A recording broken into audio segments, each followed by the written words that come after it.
বাংলার কাদা রাস্তাগুলো আজকে ঢালাই রাস্তা হয়ে যাচ্ছে। তাই যদি বাংলার মানুষ তোমাদের উন্নতি চাও, 2026 সালে শাসকের বিরুদ্ধে ভোট দাও, খামচিহ্ন ভোট দিয়ে খামচিহ্নকে বিধানসভায় পাঠাও, তাহলে মন্ত্রী হবে। সকলে ভালো থাকবেন, সুস্থ থাকবেন। আর একটা কথা বলে আমি ছাড়বো, একটা 2 মিনিট টাইম লাগবে ভাই, আর 2 মিনিট টাইম নেবো। হুজুরকে অন্য একটা ছেলে গাল দেবে, কালী ঠাকুরকে, এই ধরনের হতে পারে। যত ভোট আগিয়ে আসবে এই ধরনের কীর্তিকলাপ চলবে। আর আপনি আমি ধার্মিক, পাপ্পুদা চেগে উঠবে, নওশাদ সিদ্দিকী চেগে উঠবে, দাদা হুজুরকে গাল দিয়েছে, পাপ্পুদা বলবে কালী ঠাকুরকে গাল দিয়েছে। চলো দেখি তো ব্যাটার কত সাহস। পাপ্পুদা আসবে আমার পাড়াতে, আমি যাবো পাপ্পুদার পাড়াতে, দাঙ্গা লেগে যাবে, তাই তো? এটা কারা চাইছে? না।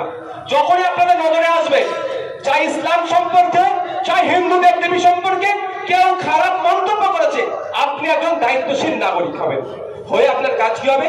লোকাল থানায় তার বিরুদ্ধে একটা কমপ্লেন করা। এই কুলাঙ্গারকে, সে যদি ইসলাম ধর্মকে বলুক বা হিন্দু ধর্মকে বলুক, সেই কুলাঙ্গারকে আমরা কি করব?